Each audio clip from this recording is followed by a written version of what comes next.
Hello, hello, and welcome to another wonderful episode of Submitted for Your Approval, the weekly card review show for Collective, the community-created card game where you, and only you, make the cards.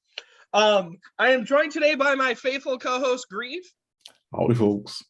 And also joining me today, back from, he is our returned co-host, not like undead returned, but like he's back, co-host, Empty Folder. Hello, everyone. So we're all feeling better now, and we can all do the show. Starting with, so these cards are in the game. They're called accepted submissions. Uruziel, the Wicked Mind, is a 4-drop strength 2/6 demon arcanist from Saga with flying, and end of turn choose knowledge, body, or soul. The knowledge spell is lose 4 HP and gain 2 XP. The body mode is lose 5 HP and force play a random unit that costs 2 or less from your deck. And the soul mode is lose 3 HP and draw a card. So one super is not like the others. What? One is not like the others. They're all quirky in their own way. I think it's interesting that, of course, the I feel like the knowledge and soul mode should have had their names switched. That makes it more sense to me, but whatever. Either interpretation, I guess, kind of works. So it's an interesting card. It plays obviously into like life loss type shenanigans, but you can't do it with like pain triggers because it's not damage.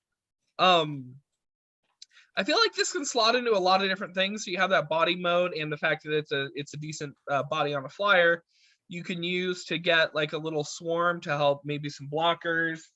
Maybe if you're running as an SP like Cassiel's Guard or whatever, and have something like that. I think this is a really neat design. Grief, what do you think of it? I kind of love this, but from a different perspective, Legacy, because Legacy Demons is a tier 3 deck, maybe? Where this just fits right in. And I think Forlorn actually reduces the cost of cards in deck as well, so you can actually play this into Forlorn. Trigger end of turn the body mode, lose 5 HP, put a demon from your deck straight into the board that normally costs 4 mana. And just go from there. And since Forlorn makes them bigger, okay, then in that case that's a 2/8 attacker, 4/8 attacker that's flying. That also brings back more units, or draws you cards, or just ramps you. So in that case, this is a very cool card.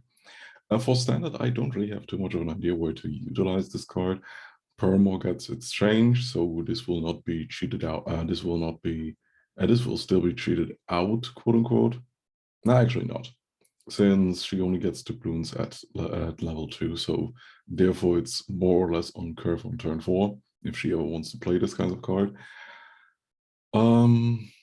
Pain decks maybe because of life regeneration, but I think that's something Empty can probably elaborate a little bit more on. Yeah, so what do you think of this? I love this design. It's sort of like it's a pretty powerful engine, but it's also very like high risk in a lot of situations. I mean, this can kill you if you don't have some sort of way to get your life back. Honestly, my only problem with it is that it was billed as pain support, and it doesn't actually work well with it. Yeah, that's a little quirky, but I don't know. Overall, I think it's an interesting card. Yeah, it's versatile, and that's what I love to see out of collective cards, is them having all these different ways to run them. Okay, Stick Knight Bonk is a 3-drop strength 3/1 equipment knight from Saga with duelist and summon. Merge this with an ally unit. So this stuff is really like potent and interesting. Probably the result of like an in-joke or something, I'm just gonna guess. Yeah. So the summon, merge with an ally unit, and duelist brings to mind sort of like a lightning rapier style thing. But on top of that, you get the thing coming back on the other end. So you can use this to get a lot of removal out. If you put this on even a small life bonder, you can gain a pretty big life swing out of this. there's a lot of good potential, and of course there's the big meme factor with the cutesy art and the flavor text. Grief, what do you think of this? I just love this. This is Knight support. Knight support. But on the other hand, yeah, it was actually born out of an in-joke, because I was still advertising first knights, and Korn was like, okay, let's make a first knight card. And I was like, okay, cool. He wanted to make a legendary weapon because it's Saga, it's the realm for pen and paper role-playing games. So we okay, legendary talking weapon, and all the legendary weapons feed some kind of class, in this case, horny bards, and a stick that's called Bonk just fits right in there. But we couldn't call it a first night because, let's be honest, this is not a first night. On the other hand, it's kind of strong. It's very potent. It's a 3-mana unit that's a buff for that's a 3/1 buff for duelist put on any unit. It fits right into the Knight shell or Knight support shell, so you can probably play this for 2 mana, or just sequence this into a Seagull or something like that, to get just more benefit and more leeway out of it, because Knights will turn more into a very tempo-heavy strat that has its tools. But oh my god, if we hit turn 6, pray to god that your opponent doesn't have a board wipe. Because rebuilding the board is actually a pain in the ass. So this gives you actually some out to it, because it leaves a body behind, also buffs your units to give them more reach, and inherently removal, because funny enough, knights are kind of starved for removal. Even the new card Orntail only gives you time to duel if you played a knight as your first card besides him. Yeah. Empty, what do you think of this? You can always just rely on KM's free duelist for removal. That usually works pretty well. On strength unit, the problem is more like all the utility pieces aren't strength. Yeah. Yeah, so I mean, it's kind of a joke card, but it's also like really good. I can see this being put into a self-sack like almost immediately. Yeah. Like you have tons of chickens and like blood of the sacrifice just laying around anyway. And it's like super efficient when you're doing that. You're getting potentially 6 damage for just 3 mana. And that duelist can come in like the turn you play it, so it sort of acts as like a pouncer or something effect. Yeah. Honestly, just really solid. I love merge designs, and I'm really glad to see that one. Yeah, it's been a while. Yeah. Derrick Dustwing is a 3-drop spirit 3/2 insect gunslinger from Karapak with summon. Choose to get more ammo, recruits, or guns. The more ammo mode gives insects in your hand entrance deal 1 damage to an enemy unit. The more recruits option creates 2 copies of a random insect in your hand. And the more guns option gives insects in your hand +1/+1. So sort of a really, really integral, versatile insect lord card. Using the more recruits mode, you can go up on bodies. If you need a little ammo here or a little bit of ping removal, you can go the more ammo route to go anti-aggro, or just go the straightforward buff them up route. So really cool having both the hand buff, the ping mode, and the more recruits mode. I think this is like a must run in insects. What do you think of this, Empty? Yeah, this is like one of my favorite of the like insect cards that I've gotten in.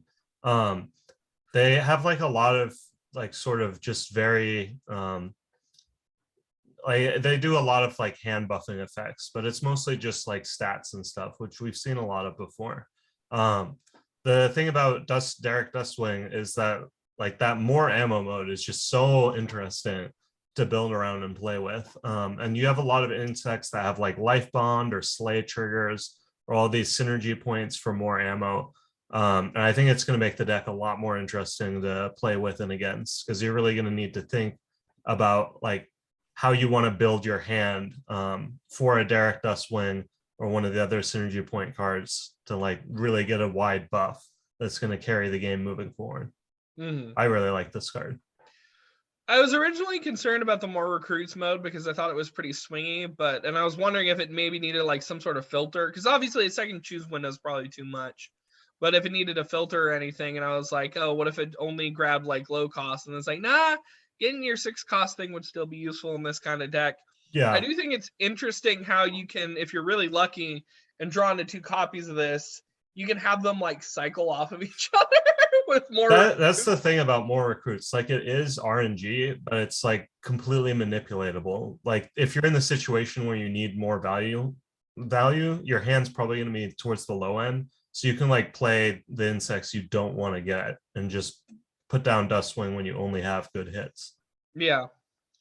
Yeah, you can manipulate it. And then if you get 2 Derrick Dustwings, you could just cycle this into like a whole just steam train of value. Grief, what do you think of this? I really like this card. It's a very interesting attempt at an insect lord.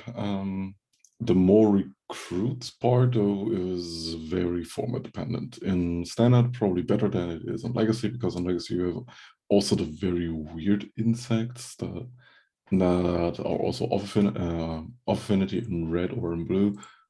So therefore, it's kind of a mixed bag.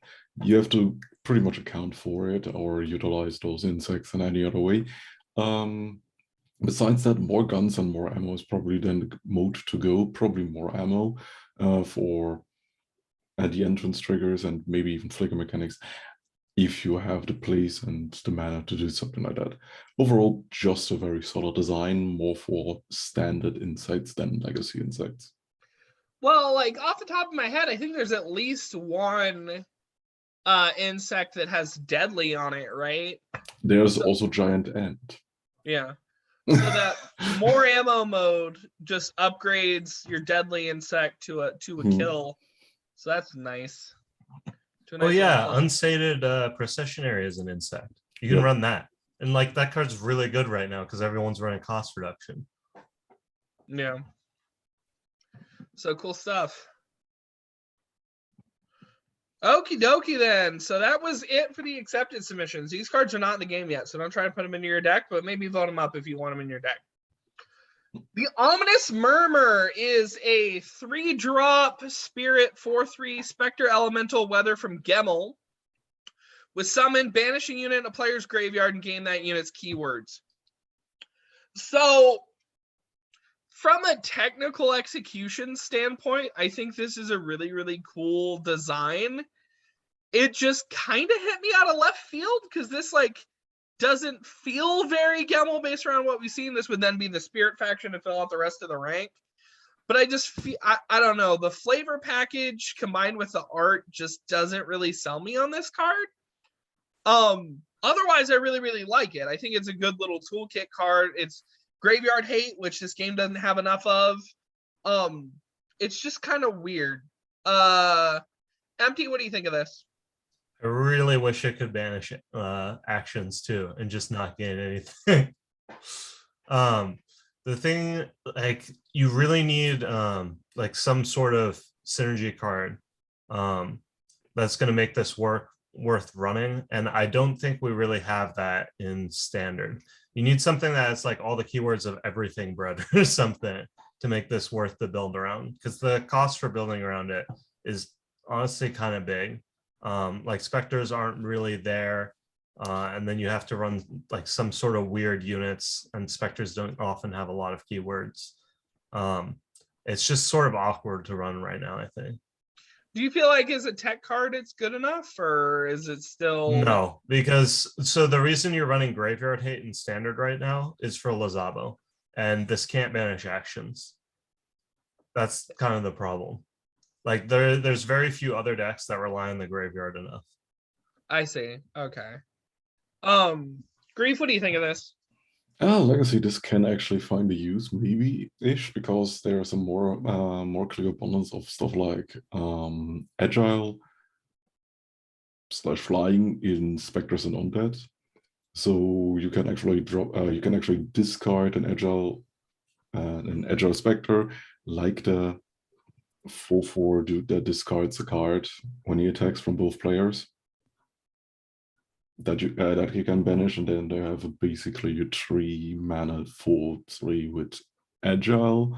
You can technically use it as a tech card, but outside of that, it's a little weird. Besides getting maybe Ward, maybe Agile, maybe Flying, depending on the deck you're facing or shell you're running.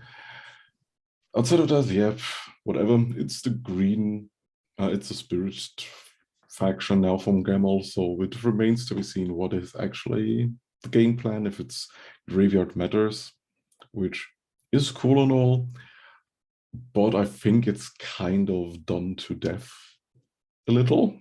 Yeah, I in would many give you realms, that. in many realms, I think this is nothing definitely against a this weird way to design. introduce the Spirit faction, definitely. Nothing against this design or Spirit or doing graveyard shenanigans, but as I said, we've seen this kind of design like 50 times already. Yeah, I think it's not that this is the wrong design. I mean I have some like qualms with the I don't like the art and stuff. But like I don't think this is the wrong design. I think this is the wrong design for the current time. Like if there had been different stuff going on in the game, this might have been a lot more. I mean, it's already sitting at 6. It's doing really well.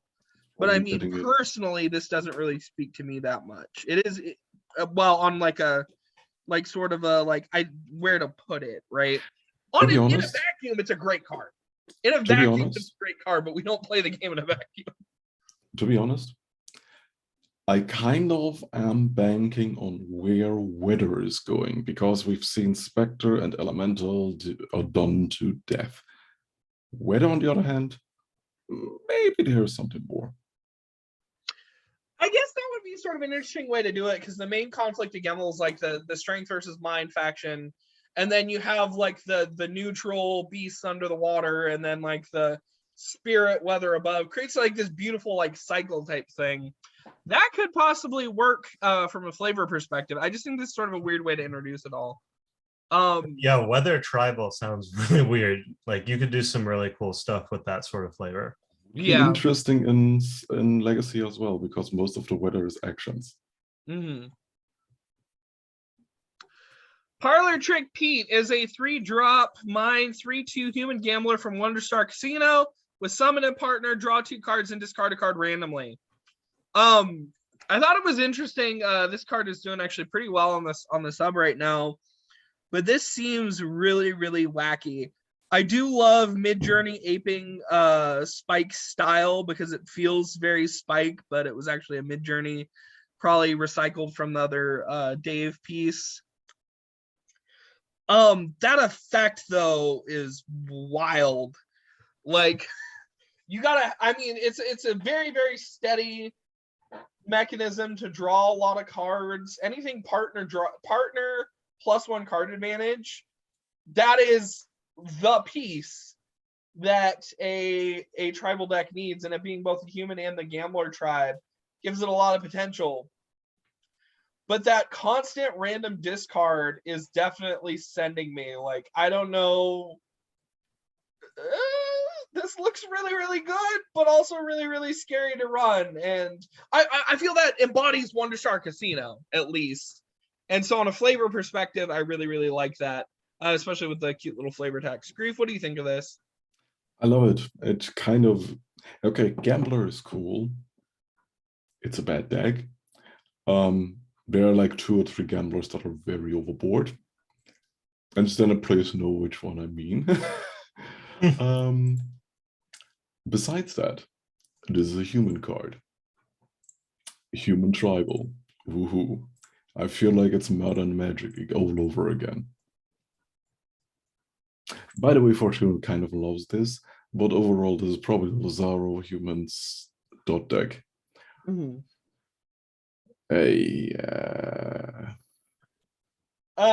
what do you think of this? That's kind of my only problem with it as well. I wish it wasn't a human.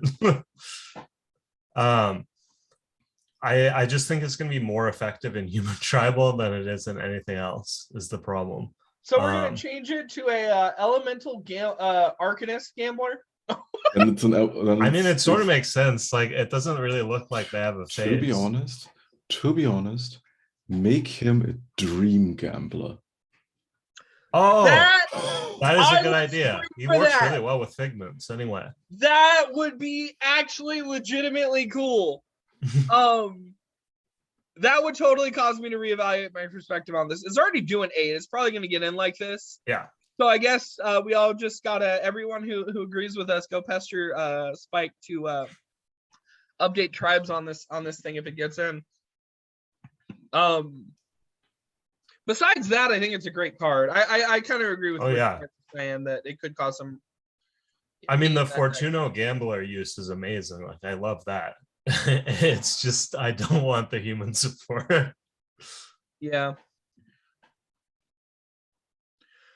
Soul Slice Ritual is a 2-drop strength curse ritual from the Icorian sect. With give target unit -2/-2. If a unit died this turn, destroy the target instead. So this is, it's Tragic Slip. I mean, it's very, very much reminiscent of that kind of effect from MTG. Of course, this is also in the same affinity it would, like the corresponding affinity in Collective. You find a good means to like do a quick like sack a unit to something, then you come in with this thing and get a really, really cheap kill spell out of it. So I really, really like this thing because I really, really like Tragic Slip. It would technically be your turn empty, but because this is a Grief design, I will let Grief speak on his design, motivation, thought process stuff.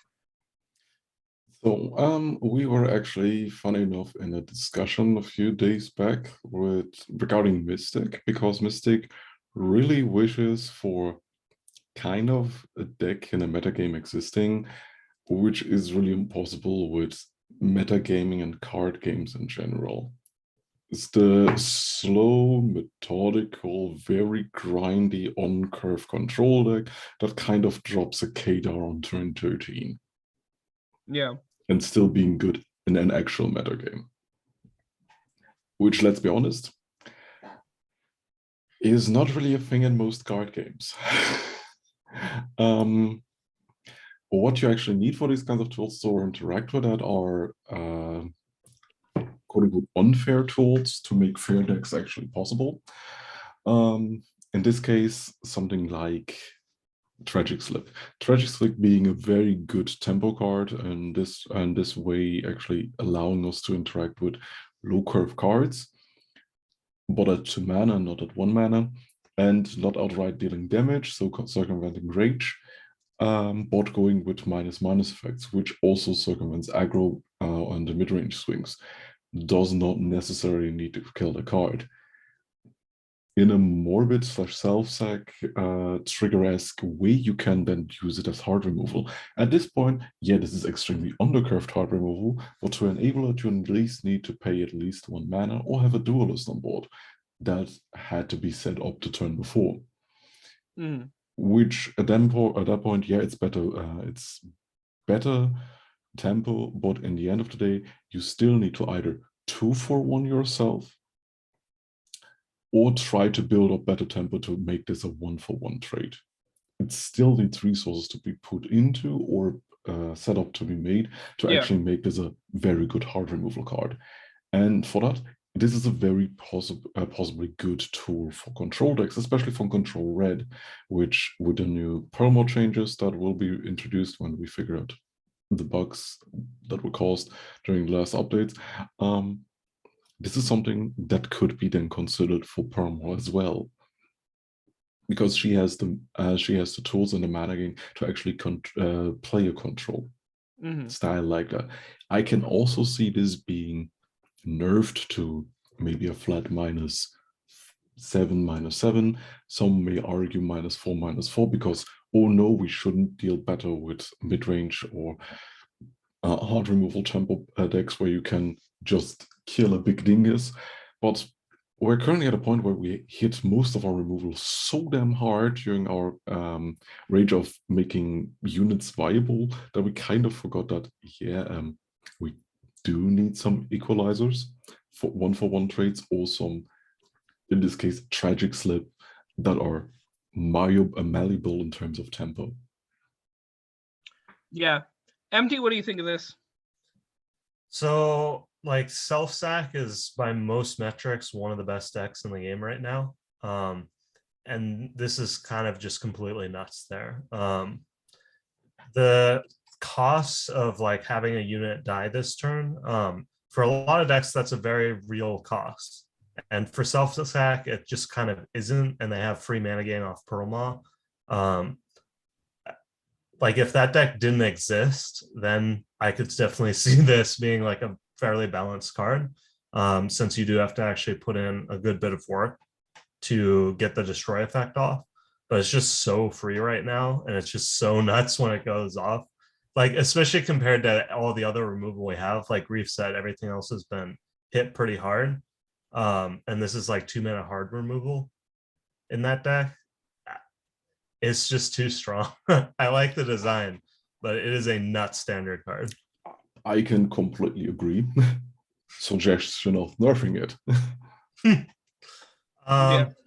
Yeah, I think either changing the condition from a flat destroy to like a -4/-4, like you said, or just like upping the cost by 1 and maybe making the default -2/-2, upgrading that a bit.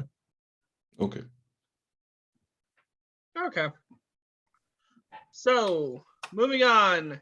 The Cursed Hearse is a 4-drop spirit 3/3 undead vehicle from nowhere in particular, with agile, and when a unit enters play from your graveyard, it attacks. So this is very, very potent for a deck that doesn't really exist in standard right now. So I say, why not ship it? But I can see people maybe having. Is there enough reanimator to really like justify this thing? Grief, I'll let you talk first. Let's let MT talk first because I took last card. Oh, okay. MT. No, there's not enough reanimator to make this work. The only deck that runs a bunch of reanimator is Lazabos, and there are very obvious reasons why they wouldn't want to run this. Yeah. It is a cool design, but I don't think it really has a deck. There's It's also there. Marie combo. I guess that does some reanimating, but Yeah. once you combo off, like you've won already anyway. You don't need agile. So yeah. I guess I don't know. I want to like this. I think this is really cool, both in terms of like flavor and art and in effect. But I think its home doesn't exist in standard right now. But we can still print a couple of cards that could go maybe use in legacy and stuff like that, right? It needs to cost less though. Yeah, that deck is really low to the ground.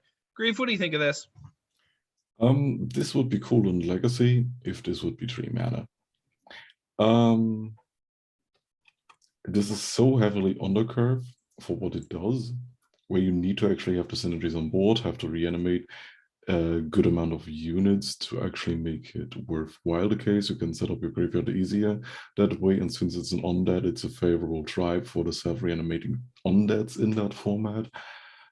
But at the end of the day, you're paying 4 mana for something that needs prior setup, which is easier because the discard package will be probably unnerved due to the Wisp of Hope change.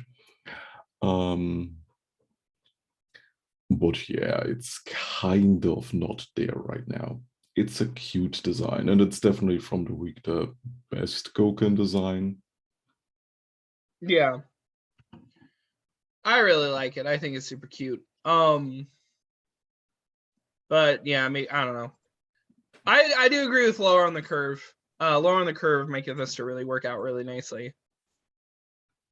The Taggabot is a 1-drop mind 2/1 robot punk from nowhere in particular with entrance. Give the top card of your deck when played, draw a card. So really, really fun with entrance shenanigans, stuff like that. On its own, really, really cool, flavorful card. And even if you're just running a card or a deck that's just low to the ground, wants to get a lot of units on the board really fast, is a great way to do it. Grief, what do you think of this? Can I just say that this bot definitely listens to dubstep? And Nightcorp, definitely. Definitely. But yeah, this is a very cool card. I love it. It's a very cool fit for self-blink archetypes. You can always get some very good mileage out of it. Play this turn one. The next card you've played into it is just a self cantrip. If you have something like Vanishing Act, play this into a Vanishing Act, get another card draw in, maybe even have the Vanishing Act be the card that cantrips you, and so on and so forth. This will get a lot. You will get a lot of mileage out of it. Since it's a one-cost card, a one-cost base card, it synergizes well with all the base cost punk synergies. Yeah, I love this. This is very good. Also 2/1. We don't have them. We don't have 2/1s that often. Yeah.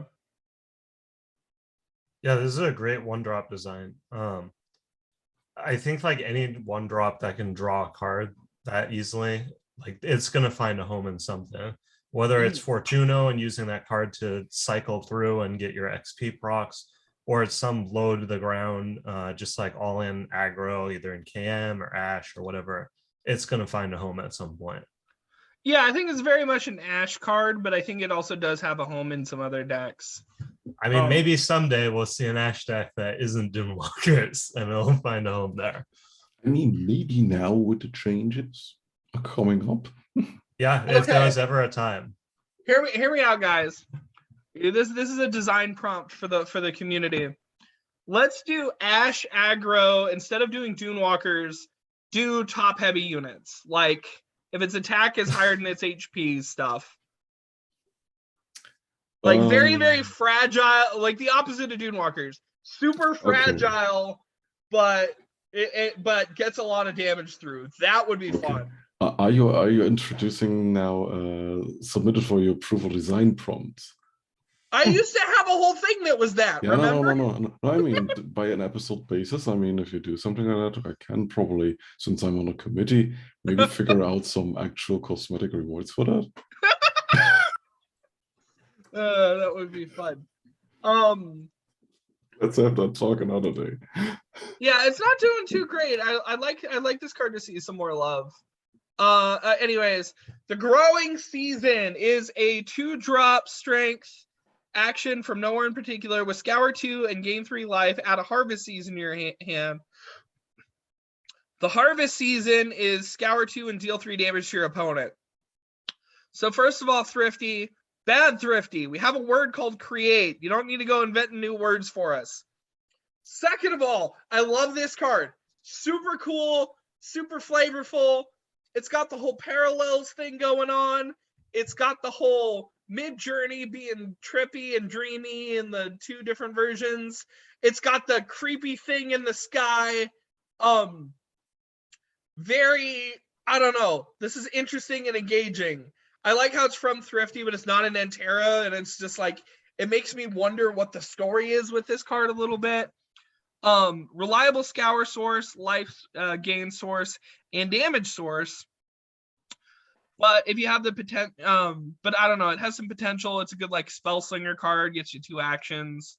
It's got the whole mirror thing going on. This just is the kind of card that makes people like me really happy. And it's doing good on the sub too. So, Empty, what do you think of this?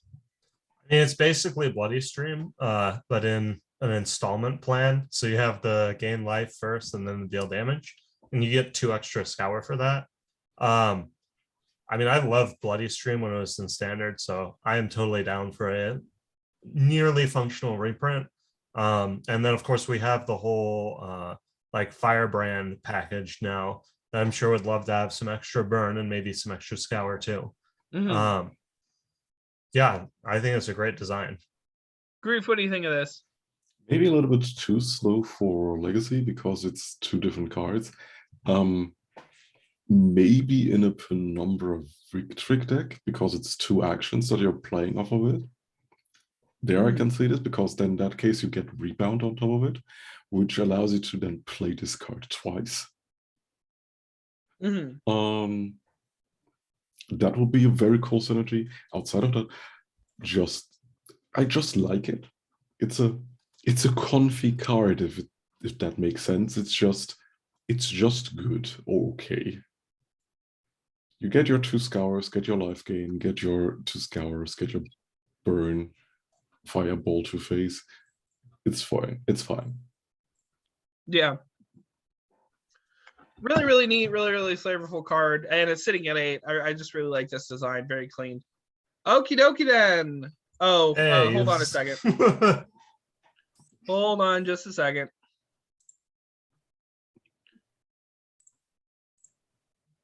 I made a whoopsie. Okie doke.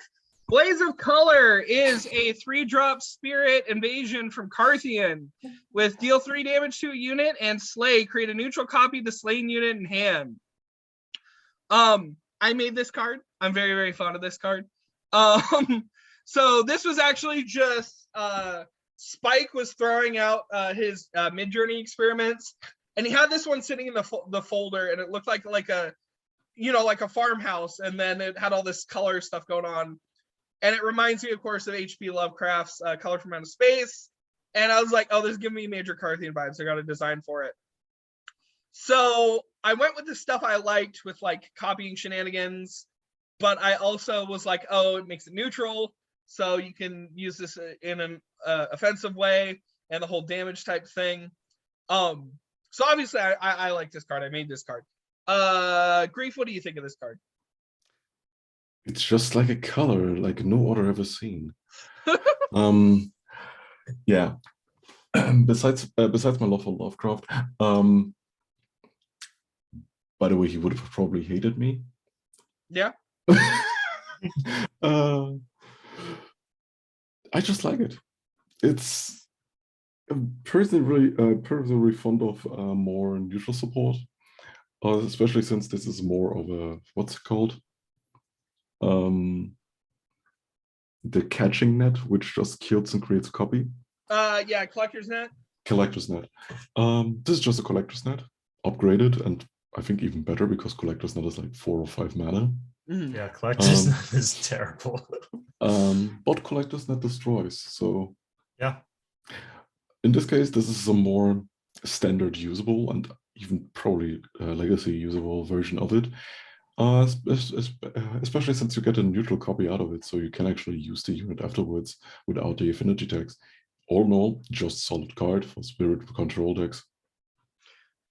Yeah, and I mean, part of the mid-range. idea with this is supposed to be that there are decks you can run this in where you're deliberately just, you can use the damage to your own dude, create a copy of your own dude type stuff in slower formats, like single player. But of course, you know, there's other uses for it. Empty, what do you think of this? yeah. I mean, it's like a perfectly solid removal card. You might see this played over the I can't remember the name, but it's like the 3-mana lightning that heralds 3. Depending on the meta, there's going to be, if you have like a slower deck that, or not a slower deck, a low to the ground deck that's going to run out of value very quickly.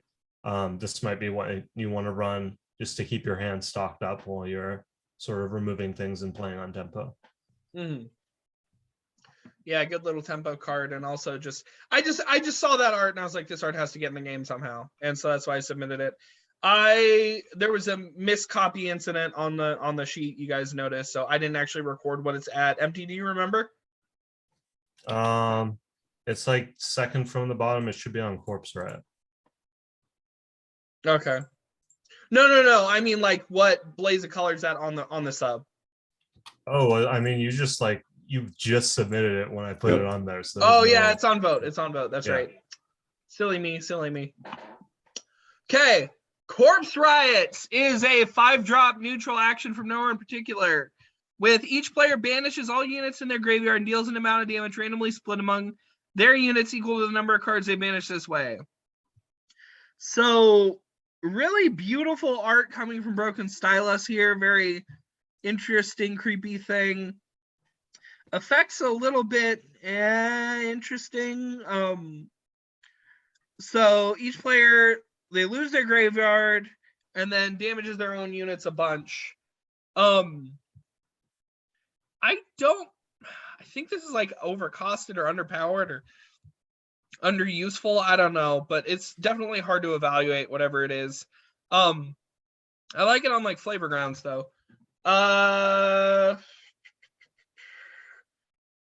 Grief, what do you think of this? Yeah. Funny enough, this is a weirdly interesting tech card for Legacy. Because we have some of the strongest self-discard and self-mill tools in Legacy. And for 5 mana, this is an extremely potent board wipe. Because if you're not a Grave Source deck, this is a 5 mana neutral card that does not really affect you, blows up the entire game plan of your opponent while nuking their board. Okay, I'm gonna sell this to you a different way, Grief. Yeah. We have like 3 or 4 different cards that proc when they leave the graveyard. Yes, most of them usually proc though if they enter play. Oh. Yeah. Like the dog and stuff like that. Oh man. So it would be interesting if we had more cards that did that just like left the graveyard and did stuff. We have like the Huntsman card that gives you XP. And that's about it, I think. Yeah. And also that's an action, so this wouldn't even hit it. Exactly. Yeah, so this is sitting at 6. It's doing pretty well. MT, I'm guessing you also would have loved this better if it also hit actions or something. No, this is actually fine that it doesn't hit actions. Okay. So basically, when you're looking at a graveyard tech card, like something that removes the graveyard, basically you have to think about 2 decks and how good it is against them. There's Marie combo where you like put a bunch of big units in your graveyard and use your hero active, and there's Lazavo. And this is good against both of those.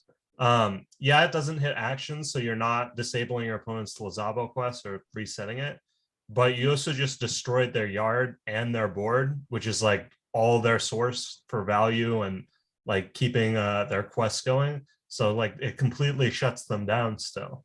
I think the main issue is that like in other matchups, it's completely worthless. It does actually nothing.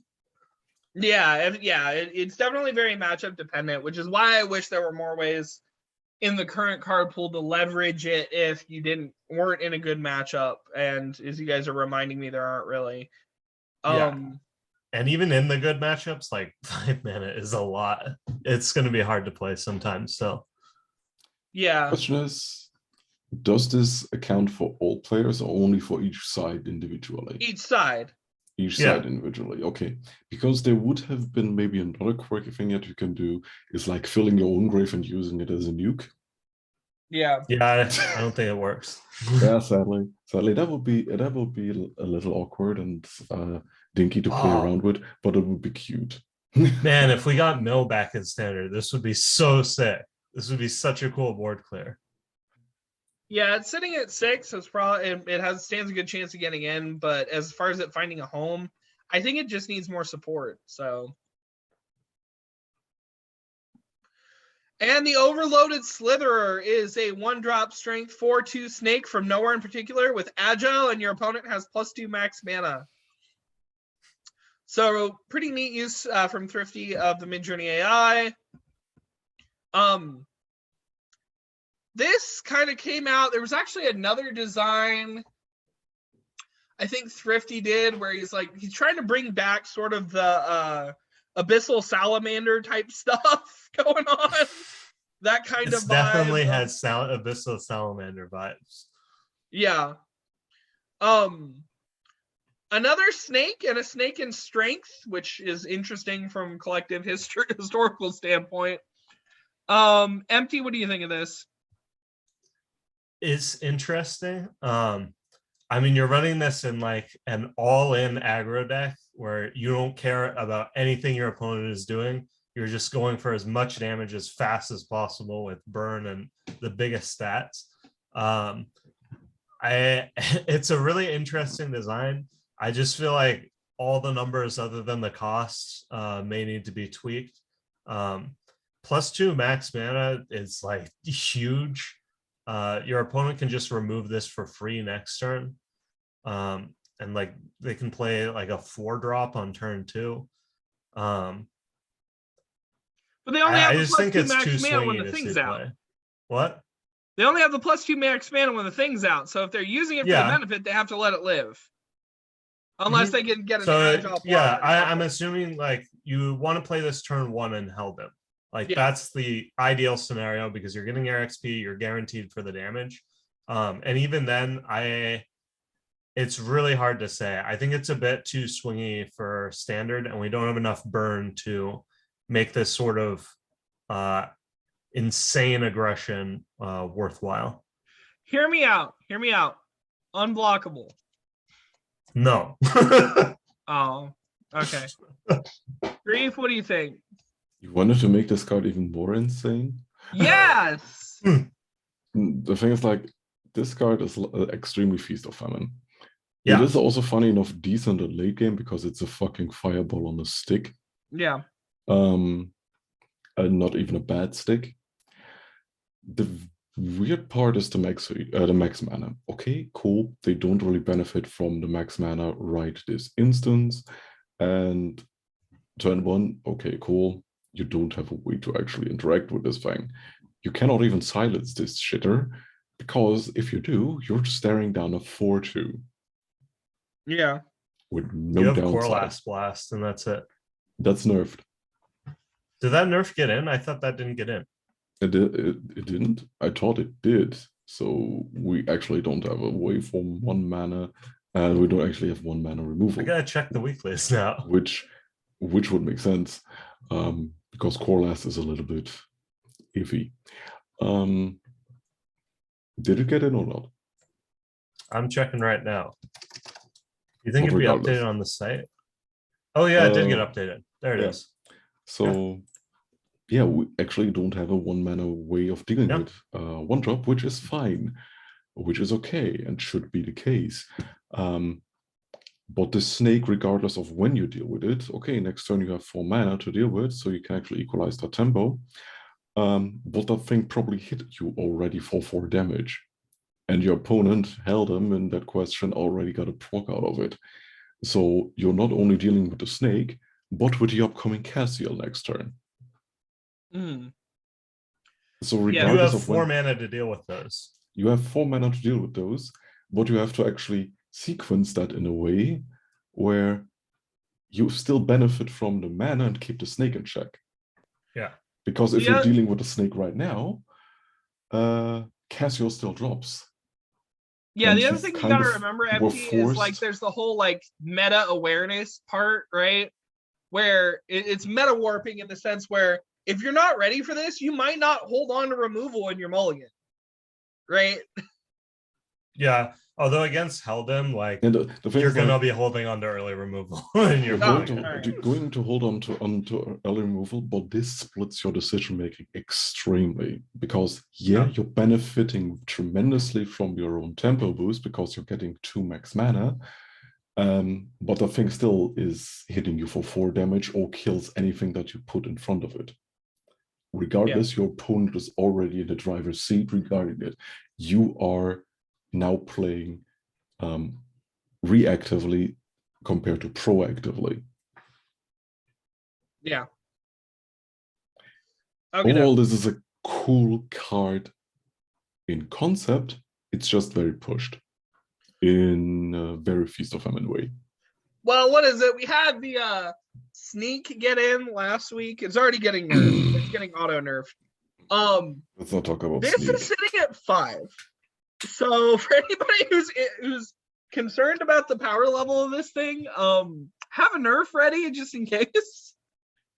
But I think it's a really cute and interesting design. It's just it is like you guys said, very Feast of Famine. I mean, I'm much more okay with this than I was with Sneak. Yeah. Yeah, I think most of us are. But let's not talk about Sneak. Yeah, let's not. Okay. So anyways, good week, interesting stuff. I had a lot of fun. I hope you guys had a lot of fun. It's so great having you back, MT. Yeah, it's good to be back. And nice to see you as always, Grief. Always nice to be here. So like, comment, and subscribe. You know, because I need to remember why I'm doing this. I'm choosing to make this a commitment. I'm doing that for you guys, but I just need a little bit of morale to get me through the day. And keep on playing collective, because that's what this show is about, and keep on voting on cards. Bye. Bye.